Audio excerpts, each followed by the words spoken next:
Happy Deepawali दोस्तों। आप सब ने अपने दोस्तों के साथ हर दीपावली बहुत ज़्यादा मज़े किए होंगे, फटाकों के साथ बहुत ज़्यादा नया नया फटाका फोड़े होंगे। कुछ फटाके ऐसे होते हैं सिर्फ लाइट निकलती है, उनमें से बहुत अच्छा लाइट निकलती है, जैसे कि हमारा फुलझड़ी हो गया। फुलझड़ी को बेसिकली बच्चे बहुत ज़्यादा पसंद करते हैं क्योंकि वो साउंड नहीं देती। कुछ ऐसे फटाके होते हैं बहुत तेज़ी से फटते हैं जो कि बहुत ज़्यादा साउंड क्रिएट करते हैं। कुछ फटाके ऐसे होते हैं जो कि ऊपर जाते हैं, कुछ फटाके ऐसे होते हैं ऊपर जाके वहाँ पर फटते हैं, वहाँ पर बहुत ज़्यादा लाइट देते हैं, डिफरेंट टाइप के लाइट देते हैं, जैसे कि ग्रीन, येलो, ऑरेंज, रेड, जो भी लाइट है ये सारे लाइट्स देते हैं। तो क्या आपने ये पता लगाने की कोशिश किया है कि आखिरकार ये फटाके ऐसे फटते क्यों हैं? तो आज हम बेसिकली उसका जो साइंस है उसे एक्सप्लेन करने वाले हैं। तो फटाका कैसे फटता है उसके पीछे का साइंस को समझने वाले हैं। तो मेरा नाम है विजय और आज मैं आप सबको फटाके के पीछे की साइंस को समझाऊंगा।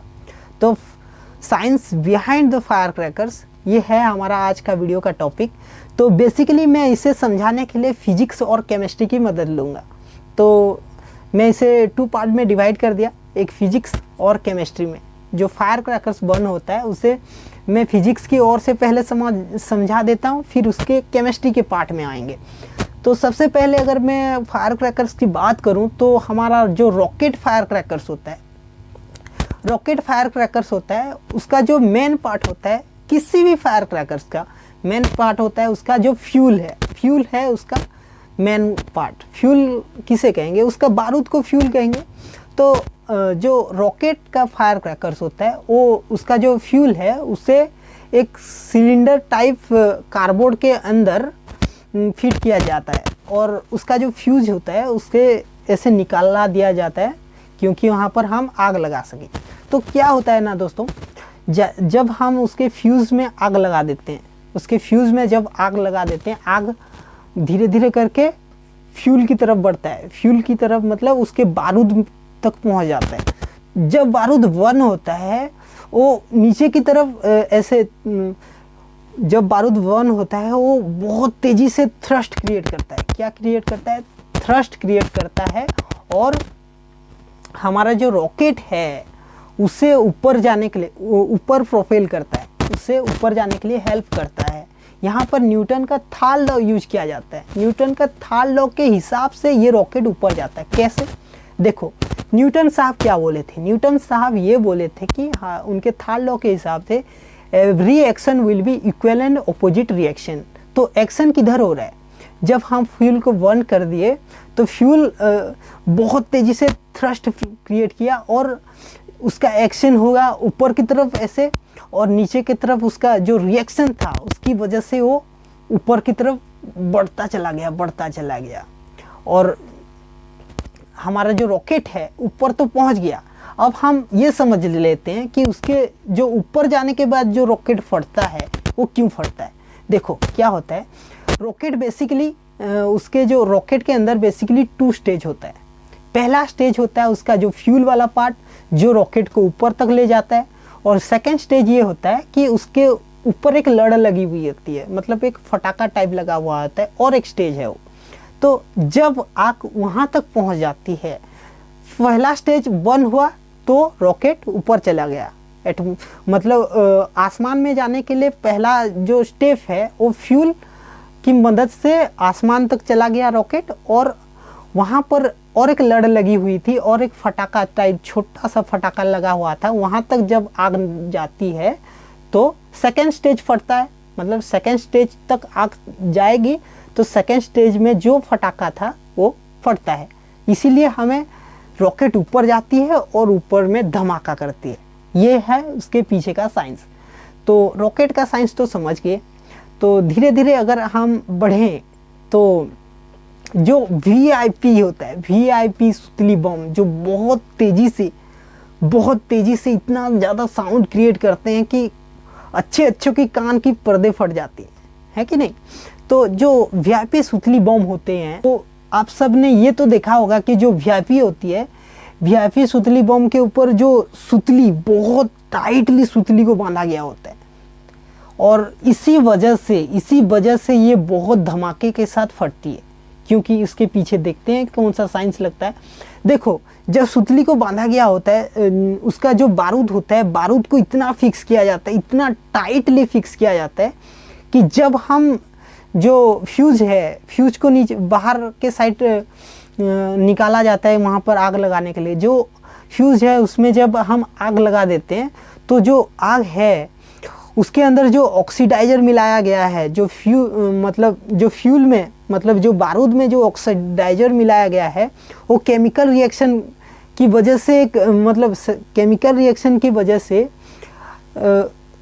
एक प्रेशर जनरेट करती है, उसके अंदर बहुत तेज़ी से केमिकल रिएक्शन स्टार्ट हो जाते हैं, उसके अंदर बहुत तेज़ी से केमिकल रिएक्शन स्टार्ट हो जाता है और एक प्रेशर जनरेट होता है, जो कि अपने आसपास के जो जितने भी चीज़ें हैं उनको एक्सपेंड करने की कोशिश करती है और मतलब वहाँ पर बेसिकली पूरा टाइटली फिक्स ऐसे बंधा हुआ होता है, मतलब उसका जो बारूद होता है फिक्स बंधा हुआ होता है। जब आग पहुँच जाता है वहाँ तक तो ये अपने आप को प्रेशर की वजह से एक्सपेंड करने की कोशिश करती है, वो जो टाइट को एक्सपेंड करने की कोशिश करती है। और जब ये जो प्रेशर जब ज़्यादा हो जाता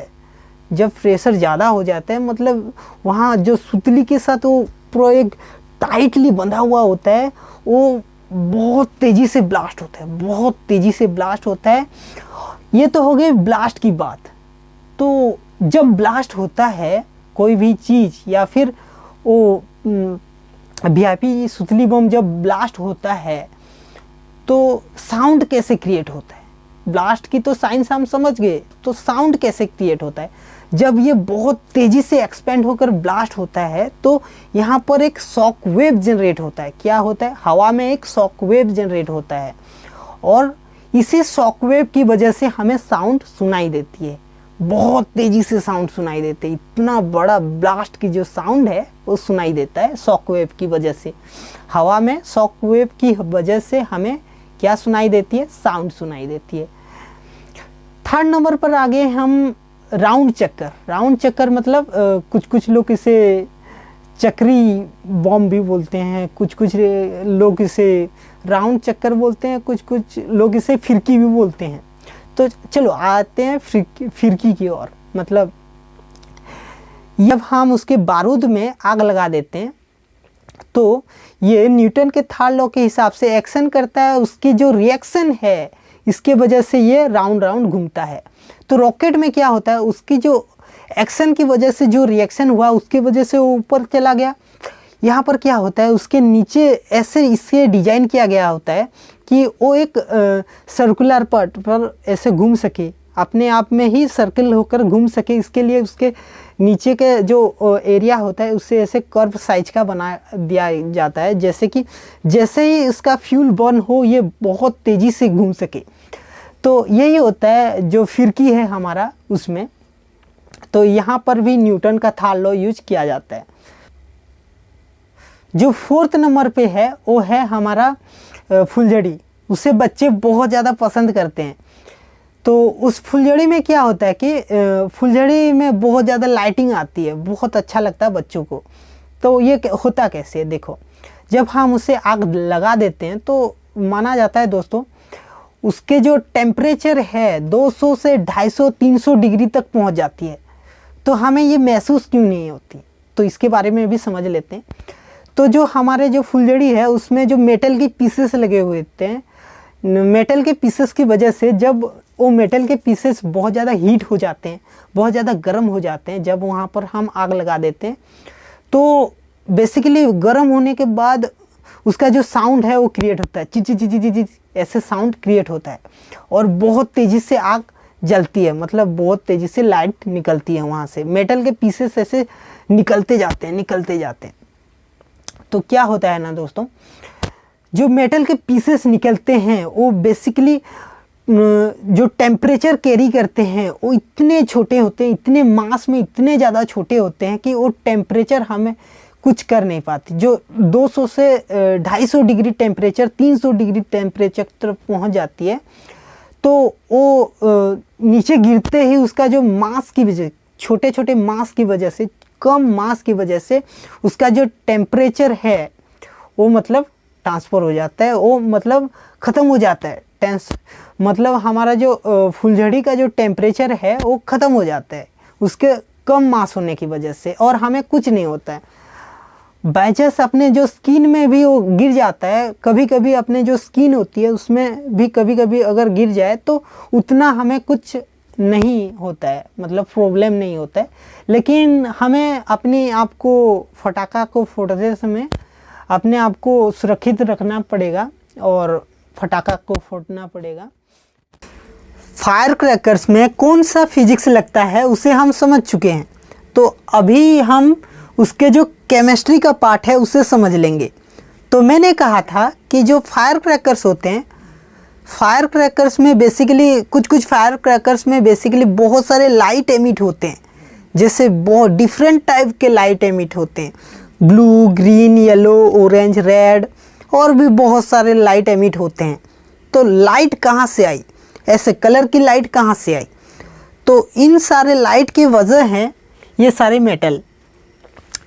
जब हीट इन तक पहुंचती है, मतलब हीट इन तक जब पहुंचती है, तो हमने पढ़ा था हमारे क्लास 11th में स्ट्रक्चर ऑफ एटम में कि जब कोई इलेक्ट्रॉन एक्साइट हो जाता है, अगर कोई इलेक्ट्रॉन एक्साइट हो जाता है तो उनकी अलग अलग एनर्जी लेवल होती है, अलग अलग एनर्जी लेवल होती है, तो वो अपना जो एनर्जी लेवल से ऊपर की एनर्जी लेवल तक पहुंच जाता है।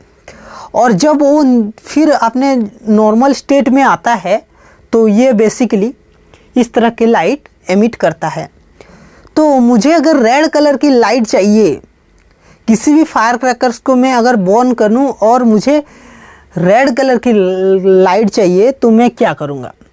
तो मैं कौन सा मेटल को यूज करूंगा उस फायर क्रैकर्स को बनाने के लिए? स्कॉन्ट्रियम मैं यूज़ करूंगा, स्कॉन्ट्रियम। अगर मुझे ऑरेंज कलर की लाइट चाहिए, मुझे अगर ऑरेंज कलर की लाइट चाहिए तो मैं कैल्शियम का यूज करूँगा।